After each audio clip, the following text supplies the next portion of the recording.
Welcome back to the Deep Dive. Today, we're ripping open something really essential. It's about sounding confident, sounding natural in English. We're talking about expressing your opinions. Mm-hmm. Think about it. I mean, from the moment you wake up, deciding what you think of the weather, right? Yeah. To talking about your job, your hobbies, the news. Everything. Or just that movie you streamed last night. Yeah. Your opinions, they're just a huge part of how you connect with people. That's absolutely spot on. It really is the bedrock of, real conversation. But for many English learners, actually expressing those opinions clearly and doing it smoothly, that can feel like navigating a minefield. Oh, yeah. It's one thing to understand the grammar, right? But it's another thing entirely when someone actually looks at you and says, "So what do you think?" Right. That question. Yeah. And suddenly those simple questions, things like, "Was the food good?" or maybe, "Did you like the presentation?" they can trigger this moment of panic almost. Mm-hmm. You Yeah. just freeze. You might freeze up, yeah, or stumble over just saying, "I think," or maybe default to those super short, kind of unsatisfying answers like, "It was okay." Or the classic shrug, I don't know. Exactly. I don't know. We've all been there, I think. Definitely. It's that feeling, isn't it? You have the thought in your head, but the words, they won't come out structured or, confident. And as the material we've been looking through really highlights, in many English-speaking environments, Yeah. especially places like the US or the UK, there's this kind of strong expectation. When you state an opinion, you'll also provide some context, Yeah. right? Some reasoning. Yeah, some reasoning or maybe an example to back it up. Right. Precisely. Just saying something like, "The meeting was bad," doesn't really, well, it doesn't contribute much, does it? Right. Why was it bad? Was it disorganized? Did key people not show up? Was the agenda just ignored? Sharing those details, that's what makes your opinion meaningful. It allows the conversation to actually develop. Yeah, it gives people something to respond to. So our mission today really is to give you the tools and hopefully the confidence to move beyond those basic responses. Mm-hmm. We're going to dive into how you can clearly signal, like, hey, opinion coming up, how to support it with reasons that actually make sense, and importantly, how to handle those moments when you agree, or maybe more trickily, politely disagree with someone else. Yeah, that's crucial. We've really dug through the sources on this, and honestly, there are some incredibly useful phrases and insights in there, stuff that can genuinely change how you participate in English conversations. Absolutely. So should we get straight into it, the foundational elements? Let's do it. Okay. So how do we start a sentence? How do we structure it in a way that immediately tells the listener, okay, here comes my personal take on this? Right, it's like putting up a little flag, isn't it? It prepares the listener. Sure. Instead of just launching into a sentence and hoping they figure out it's your opinion, these phrases signal it right up front. It just makes your communication much clearer, much more structured. And while, I think is always there. It's the default, yeah. It is. But relying only on it can sometimes sound a bit repetitive, maybe even a little uncertain. It can, yeah. It can lack a bit of punch sometimes. And the material we've looked at gives us some fantastic, really common alternatives. Yes, and having a few of these go-to phrases in your back pocket is really beneficial because they each have a slightly different nuance, a different flavor, which is where it gets interesting. Okay, lay them on us. Let's start with the fundamentals. Okay, fundamental number one, the absolute classic, in my opinion. Can't go wrong with that one. Nope. It's straightforward, universally understood. It works in pretty much any context, from a formal discussion right down to a casual chat. So, if someone asks about a new policy at work. Perfect example. You could say, "In my opinion, the new policy on remote work is a step in the right direction because it offers greater flexibility." See? Clear signal, clear opinion, clear reason attached right there, concise. Okay, that's the reliable workhorse phrase. Yeah. What if you want to make it sound a bit more personal? Oh. This is really your view.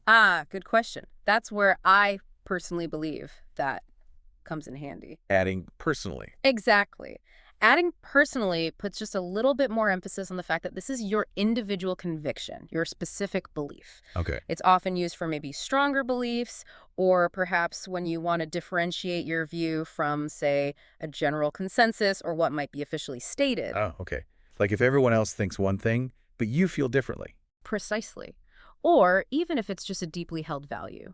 For instance, if you're discussing something like climate change, you might say, well, I personally believe that individual actions, like reducing plastic use, can make a significant collective impact even if systemic change is also necessary. It kind of underscores your personal commitment to that belief. Got it. So that adds a layer of conviction.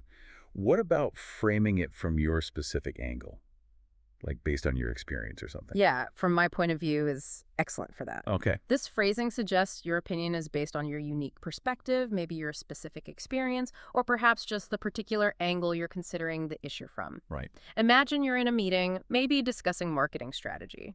You could say, from my point of view, focusing on social media influencers will probably be most effective for reaching younger demographics, especially based on our previous campaign data. You're highlighting that this isn't just a random thought, it's informed by your specific position or the data you've seen. I like that. It really positions your opinion based on your frame of reference. Mm-hmm. Makes it sound well considered. Okay, what about a softer approach? Sometimes you don't want to sound too forceful, Good point. I would say that product is perfect for that kind of situation. I would say. Yeah. It sounds a little less assertive, maybe a bit more cautious than in my opinion, or I believe. It's often used when you're offering an opinion, but perhaps you don't want to sound overly strong, or maybe when you're just summarizing a thought you've been mulling over. Okay, give me an example. Sure. If someone asks about, say, a really challenging project you just finished, you might respond, well, I would say that the biggest hurdle we faced was probably coordinating schedules across all those different time zones. See? It's stating your conclusion, but it doesn't hit the listener over the head with some definitive declaration. It's softer. Yeah, that feels very collaborative almost. Maybe good for brainstorming sessions or something like that. Exactly. It's more suggestive, less dogmatic. And then there's another useful one, as far as I'm concerned. Okay, as far as I'm concerned, how does that one work? This one is often used to state your opinion on something that matters specifically to you. It sometimes implies that, other aspects or other opinions might exist out there, but this is the part you care about or have a strong feeling about. Ah, so it limits the scope a bit. Yeah. To what's important to you. Kind of, yeah. Or focuses it. If the city is debating, say, building a new park, you might chime in with, well, as far as I'm concerned, the location they've chosen is terrible. It's just too far from where most families actually live. You're focusing the relevance of your opinion specifically on that point, the location, which is what's important from your perspective, maybe as a parent, for instance. Right, okay. It carves out the scope of your opinion, like you said, or highlights your main concern. Got it. Let's try using these with that example from the material. The question was, what do you think about learning English online? Great question. Okay, so instead of just it's good or it's bad, let's apply these phrases. Okay, with in my opinion. Right. In my opinion, learning English online is highly effective because it allows you to customize your learning pace. Simple. Clear signal, clear opinion, clear reason, right there. Nice. And using I personally believe. Okay. I personally believe that online English learning is a great option for busy people, though it does require a high level of self-discipline. So here, you state your belief, you target the audience, busy people, and you add that crucial condition, self-discipline, which shows a more, rounded perspective. It's not just blindly positive. Yeah, adds that nuance. Okay, and from my point of view. You could say something like, from my point of view, the major advantage of online learning is the access it gives you to native speakers from all over the world, something you don't always get easily if you're learning locally. This frames the opinion around your specific focus, that global access, the interaction, as being the primary benefit you see. Wow, okay. Just listen to how much richer those responses are compared to it's good. Big difference, right? Huge. They're not just providing information. They're structuring it clearly as your perspective. They make you sound more thoughtful, definitely more confident, and they actually invite a deeper conversation because the listener understands exactly the nature of the statement you're making. Absolutely. These opening phrases, they're really powerful tools. It's like setting the stage properly before the main act begins. Okay, so the stage is set. Yep. We've stated our opinion clearly using one of those great phrases. But as we kind of touched on earlier, just stating what you think. That's often only half the job in English, isn't it? Mm-hmm. The material we looked at makes a really strong case that the why is just as important, maybe even more so sometimes. Crucial. Absolutely crucial. Think of it like building a little argument and conversation. The opinion is your conclusion, right? But the reasons, those are your evidence. Without the reasons, the conclusion just kind of hangs there. It feels unsupported, maybe even arbitrary. Why do you think that? But adding reasons makes your opinion sound logical, informed, And definitely more persuasive. It shows you've actually thought about the topic beyond just a gut reaction. And it gives the person you're talking to something concrete to actually engage with, right? Exactly. They can understand your logic, maybe ask follow-up questions about your reasons, or perhaps offer counter reasons if they see it differently. The conversation can actually move forward. Right. And the sources highlight some key phrases specifically for connecting your opinion to the explanation that follows. Yes, these are like your transition words, your signposts that create that smooth flow between the opinion statement and the support. Okay, what do we got? Well, maybe the most explicit one is, the reason I think that is because... Very direct. Very direct. You are literally saying, here's my opinion, and now I'm going to tell you the cause, the reason for it. So if you said, in my opinion, that new smartphone is just too expensive, you could follow right up with, the reason I think that is because you can find similar models, with comparable features being sold at a much lower price point. It makes that connection completely undeniable. Okay, super clear. Is there a more casual version? That feels a little formal sometimes. Yeah, definitely. That's because is a really common, slightly more informal way to do the same job. Okay, that's because... Simple. If you just said, I think online learning is great, you could immediately add, that's because I can study literally anytime, anywhere that suits me. It's just a simple cause and effect link. Very natural. Simple and effective. I like it. And what if you have, multiple points? You don't want to just keep saying, that's because. Good point. No, you need variety there. So one reason for this is, or even just one reason is perfect when you have several pieces of evidence or several points to make. Yeah. It signals that you're about to present the first point in what might be a list of supporting ideas. You might say, I believe renewable energy is definitely the future. One reason for this is that the cost of solar and wind technology has just dropped dramatically in recent years. Okay. And then you can naturally continue. And another reason is, of course, the increasing global concern about climate change. Ah, I see. So it structures your argument really nicely. It tells the listener, okay, buckle up. Maybe there's more than one point coming. Exactly. It adds that organization. It helps the listener follow your train of thought. And finally, the absolutely indispensable phrases, for example, or for instance. Oh, yeah. Examples are key. They are vital. These phrases are crucial for moving from a general statement or reason to a specific illustration. Abstract reasons are good, but a concrete example makes your point so much more relatable, more vivid, and definitely more convincing. Totally. It makes it real. Yeah. If you claim online learning is flexible, just saying that is one thing. But saying, for example, I can watch recorded lectures on my commute to work, that provides tangible proof of that flexibility in action. Right. Okay, let's try that other example from the material again. Do you think watching TV is a good way to learn English? Instead of just a plain yes, how do we build that out using reasons and maybe an example? Okay, let's make that simple yes much more meaningful. Using because. Yes, I definitely think watching TV helps because you get exposed to how native speakers actually talk in real situations, including slang and natural rhythms, the stuff you don't always get in textbooks. Okay, so you're not just saying that it helps, but how it helps the exposure to natural speech. Exactly. Now, with one reason. How would that sound? You could say, yes, I think watching TV is pretty useful. One reason is that it significantly improves your listening comprehension over time. And maybe you follow up with, another reason is that you naturally pick up new vocabulary and, importantly, idiomatic expressions in context. Okay, so you're providing specific linguistic skills that get developed. Listening, vocab, idioms. Right. You're breaking it down. And then an example. Yeah, add an example to that. You might add something personal, like, for example, I actually learned the phrase hang in there just from watching a sitcom. And I immediately understood what it meant because of the situation the characters were in on screen. That specific little anecdote makes the general point about learning vocabulary in context really clear and memorable. That's powerful. It really turns a simple yes-no answer into a mini demonstration of why it's useful. And you support it with a personal experience. It's not just an answer anymore. It's a proper contribution to the conversation. Exactly. Your opinion suddenly gains weight, becomes more memorable, and just sounds so much more natural than a bare assertion like, yes, it is. Precisely. It's really the difference between just stating a fact, or what you believe to be a fact, and sharing a properly informed, well-reasoned viewpoint. Mastering this art of providing reasons transforms you from someone who just gives brief answers into someone who can genuinely hold a thoughtful, engaging conversation. Okay, this is great. So we know how to state our view clearly. We know how to back it up with reasons and examples. Hmm. But what happens when the person you're talking to doesn't agree? Which, let's be honest, happens all the time. All the time. Conversations are rarely just a series of people stating opinions that everyone just nods along with. That would be pretty boring, actually. True. So we need to talk about agreeing, which is easy enough, but more importantly, disagreeing and doing it politely. Yes.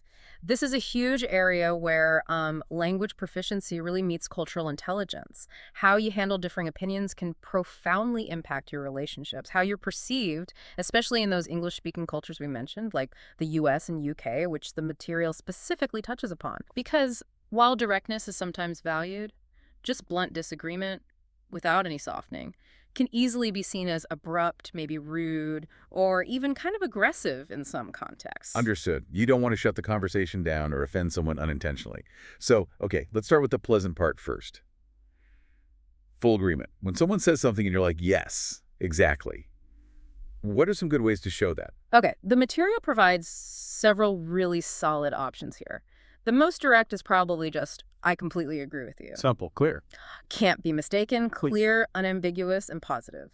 Another one, which I personally really like, is, that's a really good point. Well, I like that too. Yeah, because it does more than just agree. It actually validates the other person's thinking process, their contribution to the chat. It shows you appreciate their perspective, which is fantastic for building rapport. Yeah, it's like complimenting them while agreeing.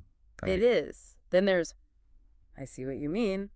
Now, in this context, especially if you say it with like a nod or positive intonation. Right, the tone matters. The tone definitely matters. It signals understanding and agreement. It implies, okay, I understand your point, and yeah, I'm with you on that. Yeah. And then for more casual situations, just a simple, I think so too. Very calm and very friendly. If a friend says, wow, this cafe has the best coffee, you can just respond with, yeah, I think so too. Easy. Okay, those are all helpful for showing you're engaged and you're on the same page. Yeah. But what about those slightly more complicated situations where you hear a point and you agree with part of it, maybe, or you agree with a general idea, but you want to add a condition or perhaps a different angle? Ah, yes. Partial agreement. This is a truly valuable skill for nuanced, intelligent discussion. It allows you to acknowledge the validity, the truth in the other person's statement before you introduce your own slightly different idea or perspective. So you show respect first. Exactly. It respects their contribution while still allowing you to add your full thought. The material gives us some great phrases for this, like, I see your point, but... The classic acknowledgement plus but. It's a classic structure for a reason. I see your point shows you understand their argument, confirming you've actually listened. And that little word, but, gently prepares them for a slight shift or a counterpoint in your own opinion. So you're basically saying, okay, I understand where you're coming from, however. Precisely. Similarly, you could use, that's true, but I also think that this validates their statement as factually correct or at least valid. That's true, but then pivots with, but I also think, indicating you have an additional or perhaps slightly different perspective to add to the mix. Okay. And what about explicitly stating that your agreement isn't total? You can be very clear with, I agree to some extent, but... To extent. Yeah, this explicitly states that your agreement isn't 100%. It's really useful when you agree with the basic premise, but perhaps not the full conclusion or maybe the scope of their statement. For instance, I agree to some extent that the project deadline is tight, but I also believe we have the resources to meet it if we prioritize effectively. Oh, okay. So you're agreeing it's challenging, tight, but disagreeing that it's like impossible or completely unmanageable. Exactly. You find the point of agreement first. Okay. The material used that fast food example here, didn't it? Someone says, fast food is terrible for your health. How would you use partial agreement there? Because just saying no, it's not sounds argumentative. Yeah, that's a perfect scenario for this. Instead of that blunt no, it's not, which, as you say, kind of shuts down the conversation, you can use partial agreement beautifully. You could say, I see your point, but I think it's probably fine if you just eat it in moderation. Okay. See, you're acknowledging the validity of their health concern. I see your point. Because, let's face it, excessive fast food is terrible for your health. That's true. But then you introduce that crucial caveat in moderation, which is your differing opinion or your added nuance. You're agreeing with the negative effects in general, or when consumed in excess, but disagreeing about its impact when consumed moderately. That sounds so much less confrontational. And much more reasonable, actually. It shows you're not just dismissing their view out of hand, you're just adding a condition or a different perspective. Absolutely. It's really about finding common ground where you can, or at the very least, showing respect for their perspective even when you're about to introduce your own. Mhm. Now, sometimes you just fundamentally disagree. Right. No partial agreement possible. No partial agreement possible. How do you navigate that politely? Yeah, that often feels like the trickiest part, doesn't it? Especially if you come from a cultural background where direct disagreement is generally avoided. You really don't want to offend someone or appear rude, but you also need to voice your actual opinion sometimes, especially if asked or if it's important to the discussion. Precisely. The goal, always, should be to disagree with the idea or the statement, not to attack the person making it. Crucial distinction. Absolutely. And the sources give us some really useful, softer ways to signal disagreement without sounding harsh or aggressive. Okay, let's hear them. One very gentle approach is, I'm not sure I agree with that. I'm not sure. Yeah. It frames the disagreement not as the other person being factually wrong, but more as your personal uncertainty or your lack of full agreement with their statement. It's quite indirect, and it leaves the door open for more discussion.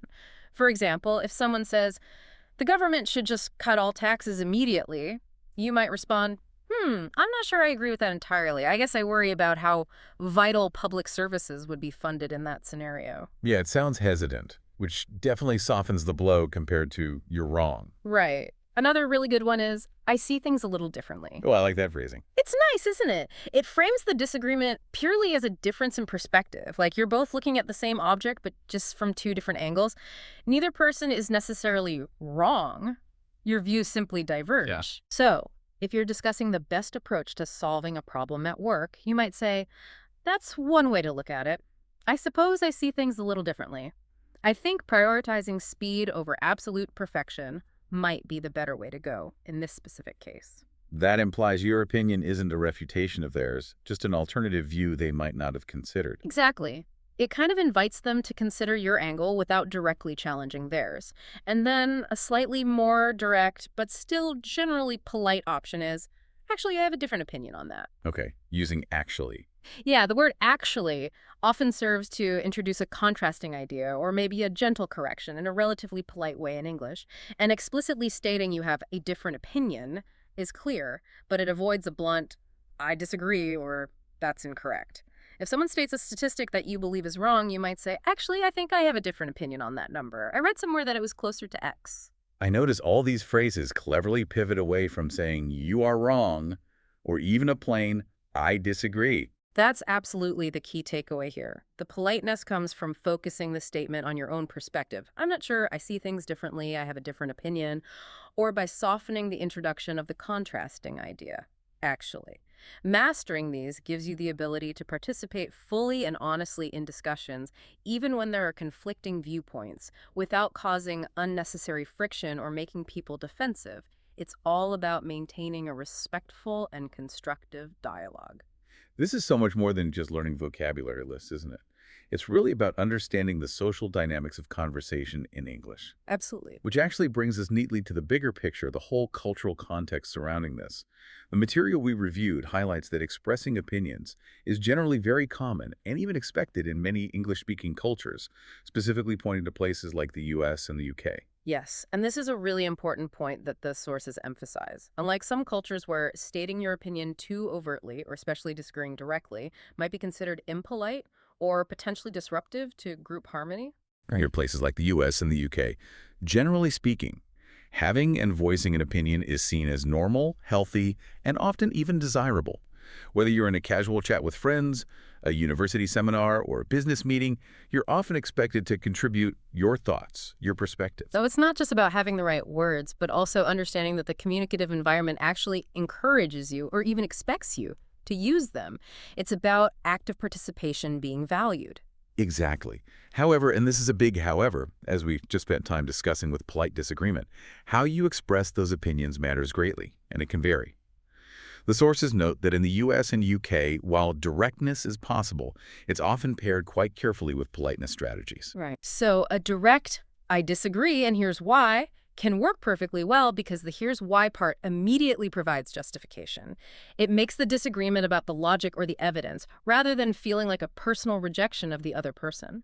That structure is actually a common way to be both direct and respectful of the other person's intelligence by engaging seriously with their reasoning. Ah, okay. Mm. It's like saying, I respect your point enough to actually explain why my view differs, rather than just dismissing it. Precisely put. And this contrasts quite significantly, as the material points out, with cultures where maintaining harmony or avoiding face loss for anyone involved is perhaps the paramount concern in conversation. Right. In those contexts, directly saying, I disagree, or maybe even just a plain no, might be avoided entirely. Instead, you might hear much softer, more indirect strategies being employed, like, for example, saying something like, that's an interesting idea. Ah, yes. The classic, that's an interesting idea phrase. Everyone knows that one can mean different things. It really can. And in cultures that prioritize indirectness, saying that's an interesting idea often doesn't actually mean, wow, I find your idea fascinating and I might adopt it. Right. It might mean the opposite sometimes. It can function more as a polite placeholder, really. A way to acknowledge that something was said, create a smooth transition, and then gently introduce a different perspective without ever explicitly stating disagreement. It's a subtle way of saying, okay, I've heard you, and now let me offer something else for consideration without causing any ripples. That's a brilliant example of how the exact same words can have completely different social functions depending on the cultural context. Yeah. What might sound like genuine curiosity or consideration to, say, a typical U.S. speaker could actually be a gentle, polite dismissal from someone operating within a more indirect cultural framework. Absolutely. And misunderstanding these kinds of cultural nuances is a really common source of miscommunication in international settings. You might think someone is agreeing with you or seriously considering your idea, when in fact they're politely signaling that they probably won't be pursuing it. Or the reverse. Or the reverse. Your own direct disagreement, which you intend purely as a comment on the idea itself, might be perceived by someone else as unnecessarily rude or aggressive, even if that wasn't your intention at all. This also shifts quite significantly in professional settings too, doesn't it? You mentioned earlier you wouldn't just blurt out, I disagree, in a formal meeting, usually. Definitely not, typically. Yeah. The sources highlight that in professional environments, especially those that really emphasize collaboration and teamwork, the language tends to become even softer, even more strategic. The goal there is often to influence, to propose alternatives, or to gently suggest a different course without appearing confrontational or, crucially, undermining your colleagues. Right. You want to maintain good working relationships. Exactly. So instead of saying something really blunt like, that idea will never work, or you're completely wrong about that data, which can immediately make people defensive and just shut down productive discussion. You use phrases that kind of invite collaboration or present alternatives more gently, more inclusively. Precisely. The source material provides that excellent example. Using a phrase like, let's maybe look at this from a different angle, instead of a direct refutation like, you're wrong. Yeah, that is This phrase is incredibly effective. It doesn't invalidate the current angle being discussed. It just suggests exploring another possibility together as a team. It implies something like, your view is valid and has been heard, but perhaps there's another way to see this that we haven't considered yet. Shall we explore it? That totally reframes the interaction, doesn't it? It turns what could be a potential conflict over who is right or wrong into more of a shared problem-solving process. Let's look at this together. Precisely. And there are other similar phrases you might hear or use, like, have we considered, or what if we perhaps tried, or even, building on your point, perhaps we could also consider. These kinds of phrases contribute to a much more productive and respectful atmosphere in the workplace. And the sources really underscore how vital that is for effective teamwork and good decision-making. It's all about presenting your ideas as contributions to a collective goal, rather than as competing viewpoints fighting for dominance. So, putting it all together, understanding these linguistic tools, the opening phrases, the importance of reasons, the different structures for agreement and disagreement, and then combining all of that with the cultural awareness of when and how to use them appropriately in different contexts, whether it's a casual chat or a formal meeting. That's really the key to becoming a skilled, effective communicator in English. It really is. It's about choosing your words, not just for grammatical correctness, but thinking about their impact and how they help build or potentially damage relationships. It truly is. It's at that step beyond just being understood, towards being perceived as thoughtful, professional, collaborative, and socially adept. A huge step. Okay, this has been incredibly insightful. We've covered a lot of ground, from the basic structure of stating an opinion right through to those really subtle cultural cues. Now, to bring it all home and make sure you listening can start using these ideas right away, the source material gives us a clear, practical challenge task. Yes, this is the crucial step, isn't it? Putting all this knowledge into actual practice. The challenge is designed to be pretty simple, but immediately applicable. Okay, what is it? Right. Step 1. Choose a simple question that asks for an opinion. The example given in the sources is a great, straightforward one. Do you think smartphones are good or bad? It's relatable, everyone has thoughts on it, and there are definitely points on both sides. Okay, simple question. Step 2. Step 2. State your opinion on that question using one of the introductory phrases we talked about earlier today. Pick one that feels comfortable for you, or one that seems appropriate for the specific nuance you want to convey, maybe, in my opinion. Oh, perhaps I personally believe. From my point of view, whichever fits. Got it. State the opinion clearly. Step 3. Step 3. Provide at least one reason, and/or maybe a specific example, to support that opinion you just stated. And make sure to use one of those linking phrases we discussed, like because, or the reason for this is, or for example. Okay, let's take that smartphone example and just quickly demo it, combining all 3 steps right now. Say, if I think smartphones are generally good, I could say something like, okay, I personally believe smartphones are incredibly beneficial. Good start, using personally believe. Right. Primarily because they give us instant access to just a vast amount of information and connectivity. There's your reason linked with because. Yeah. For example, if I'm lost somewhere, I can get directions immediately on my phone, or, if I need to settle a quick debate with a friend about some fact, I can just look up the answer right there on the spot. Excellent, that's perfect. You used a clear personal belief statement. I personally believe. You gave a clear reason introduced by because, access to info connectivity, and then you supported it beautifully with 2 concrete, relatable examples introduced by for example. You've taken a simple good-bad question and built a mini, well-supported opinion piece right there. And that feels very achievable, actually. You listening can pick any simple topic you like, your favorite book, maybe whether dogs are better than cats, always a fun one, the best season of the year, and just practice forming that opinion, stating it clearly with a good opening phrase, and then giving at least one solid reason or example. And practice saying it aloud. Or even practice writing it down first, if that helps solidify it. The more you consciously use these structures and phrases in your own practice, the more natural and automatic they'll become over time. Good tip.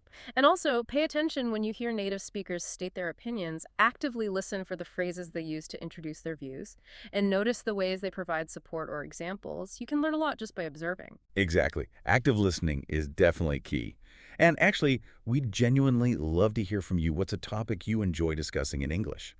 Maybe take a shot, even just for yourself, at stating your opinion on it, using some of the techniques we covered today. Yeah, making it personal really helps reinforce the learning. Think about something you actually do have a strong opinion on. It makes the practice more engaging. Definitely.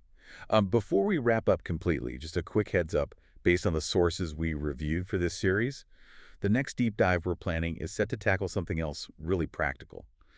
Common grammar mistakes that English learners often make, and importantly, how to actually fix them. Ooh, that's a big one. Addressing those persistent little errors is so key for building fluency and, importantly, confidence. Definitely worth tuning in for that one. Absolutely. So as we finish this particular deep dive on opinions, just remember that expressing yourself clearly in English is a skill.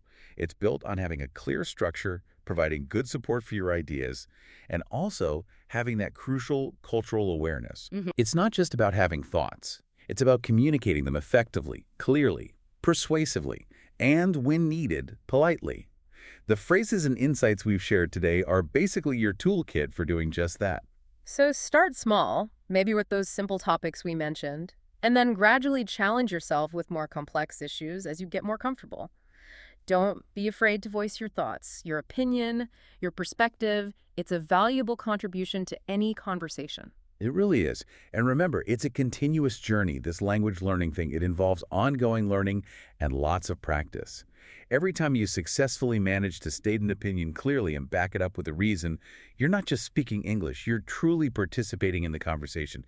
So keep talking, keep practicing, and enjoy making your voice heard in English. Indeed. Enjoy the journey. Until the next deep dive.